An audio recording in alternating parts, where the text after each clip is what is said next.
현재 유럽에서 가장 뜨거운 선수 중 한 명인 이강인 선수는 지난 3일 이라크에 도착해서 대한민국 국가대표팀 훈련에 합류했습니다. 대한민국 대표팀은 오는 6일 새벽 3시 15분에 이라크와의 원정 경기를 치를 예정인데 이건 2026 북중미 월드컵을 위한 아시아 최종 예선의 9차전 경기입니다. 혹시 잊으셨을까봐 월드컵 상황을 전해드리면 아시아에서는 6개 국가가 3개 조로 구성됐는데 각 조에서 1위와 2위가 본선에 직행하고 4위는 다시 4차 예선을 거쳐야 합니다.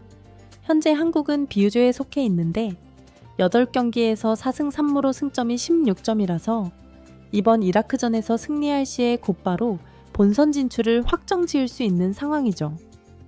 사실 지난 3월에 있었던 오만과 요르단과의 경기에서 승리로 장식했다면 이미 본선을 확정했을 텐데 한국 홈에서 치러진 2경기 모두 비기면서 힘든 이라크 원정에서 승리를 노려야 하는 어려운 상황에 놓이게 된 한국 대표팀입니다.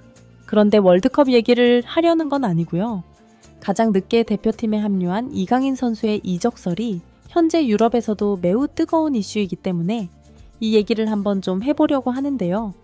이강인 선수가 소속된 파리 생제르맹, PSG는 이번에 챔피언스 리그 결승에서 압도적인 경기력으로 인터밀란을 5대 0으로 꺾고 우승을 했죠.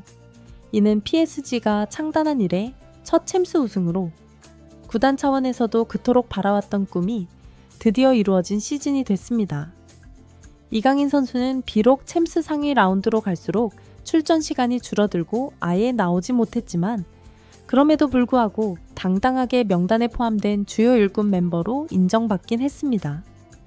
8강 이후에는 한 번도 못 나온 사실이 솔직히 한국 팬들 입장에서는 매우 짜증이 났지만 박지성 선수의 경우에는 맨유가 챔스 결승에 갔을 때 아예 명단에서 제외되는 일을 겪었는데 그에 비하면 이강인 선수는 명단에 확실히 있었죠.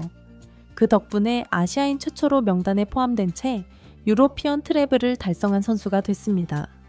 경기 시간 동안의 그라운드는 1분도 못 밟았지만 어쨌든 파리의 1군 선수로 우승한 건 맞고 분명 이력서에 기록될 우승도 맞습니다.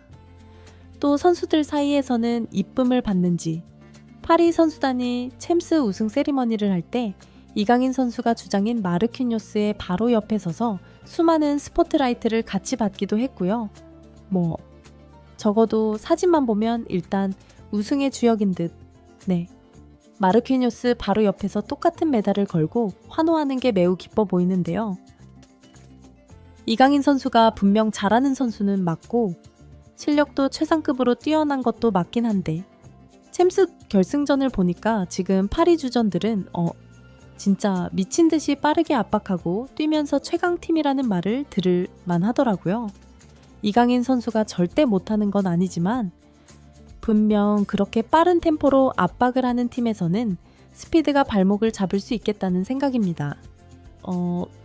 다시 한번 강조하자면 이강인 선수는 파리에서 절대로 못했던 선수가 아닙니다. 오히려 나오기만 하면 항상 맹활약하면서 손에 꼽힐 만큼 잘한 시즌이었죠. 최근 통계 전문 매체인 소파스코어가 좁리 5대 리그에서 활약 중인 세계 각국의 선수들 중에 국적별로 최고 평점인 선수를 찾아봤는데 여기서 한국의 이강인 선수가 평균 평점 7.6점으로 엄청나게 높은 점수를 기록했습니다. 참고로 파리 선수단 내에서도 이강인 선수는 하키미, 덴벨레, 비티냐에 이어서 4등이었고 프랑스 리그왕 전체에서도 탑 5 안에 들 정도로 좋은 평가를 받았던 시즌이긴 합니다. 앞서 언급했듯이 챔피언스 리그 토너먼트 단계에서 한 번도 못 나왔다는 임팩트가 커서 그렇지 시즌 초중반까지는 출전을 하기만 하면 어쨌든 좋은 모습을 보여준 건 팩트예요. 그렇기 때문에 5월 시즌이 끝난 현재 이강인 선수는 유럽에서 가장 핫한 매물 중에 하나로 각 나라에서 엄청난 러브콜을 받고 있는 거고요. 그 중에서도 가장 강력하게 이강인 선수를 원하는 건 이탈리아 세리에 A의 나폴리입니다. 영국 프리미어 리그와 스페인 프리메라 리가에도 이강인 선수를 원하는 팀들이 다수 있었지만 가장 적극적인 행보를 보이는 건 나폴리로 나폴리 현지 매체인 칼치오 나폴리 이시미바는 나폴리는 치명적인 선수를 찾고 있다. 지오반니 만나폴리 단장이 직접 선정한 영입 리스트의 최상단에는 PSG 소속 유럽 챔피언 이강인이 있다. 나폴리는 일찌감치 움직였고 활발히 활동한 끝에 이강인 에이전트와 접촉했다. 남은 건 PSG와 적정 이적료를 정하는 것뿐이다.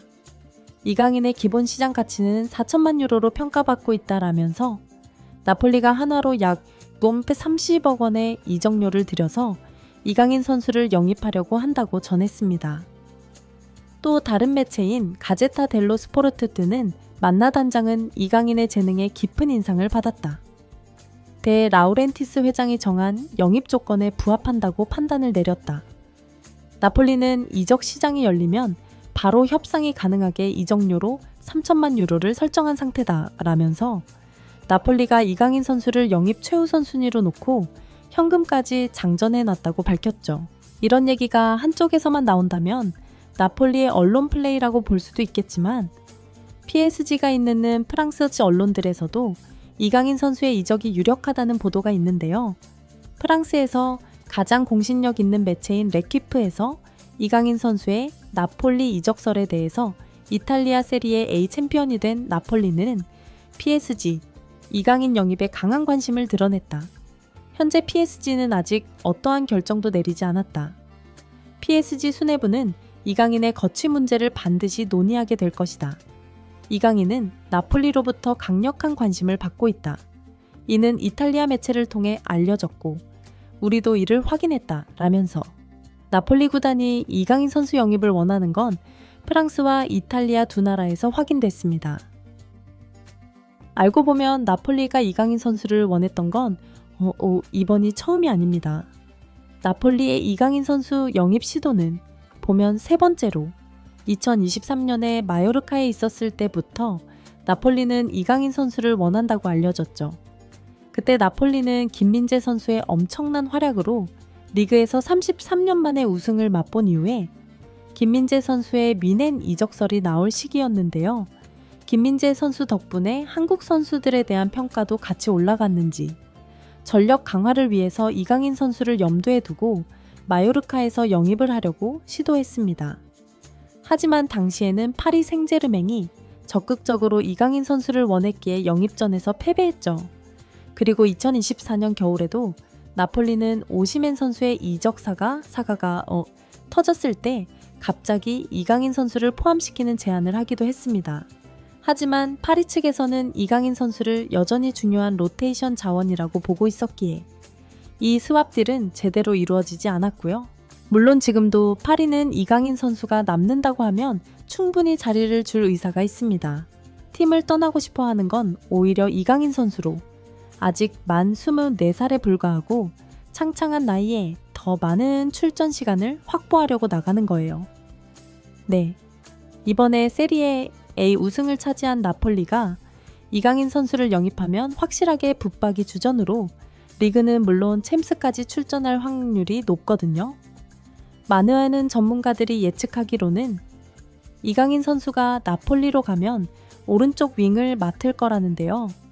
현재 나폴리의 주전 라이트 윙은 좀 더 폴리타노로 김민재 선수와 함께 리그 우승을 경험했던 선수지만 이제 30대에 들어서면서 기량이 조금씩 하락해서 이강인 선수가 충분히 넘어설 수 있는 선수죠. 때문에 이강인 선수가 나폴리로 이적을 하게 된다면 파리에서처럼 섭섭할 일은 없을 겁니다. 게다가 떠난다고 했던 콘테 감독도 다시 남아서 이적 자금 많이 투자한다고 하고 아직 확정은 아니지만 맨시티에 대해 브라위너 선수가 나폴리에 올 확률도 매우 높다고 하니까 분명 이강인 선수에게는 큰 기회가 맞거든요. 이강인 선수가 어린 시절 출연했던 TV 프로그램에서 세 가지 꿈을 얘기한 적이 있는데 그 중에 국가대표 되기와 챔스 우승하기는 20대 중반의 나이에 벌써 이뤄버렸습니다. 남은 한계가 바로 한국 월드컵 우승시키기인데 이번에 나폴리에서 콘테 감독과 데 브라위너 선수에게 특훈을 받고 지금보다 더 업그레이드 되어서 월드컵에서도 좋은 모습을 보여주길 진심으로 응원하도록 하겠습니다.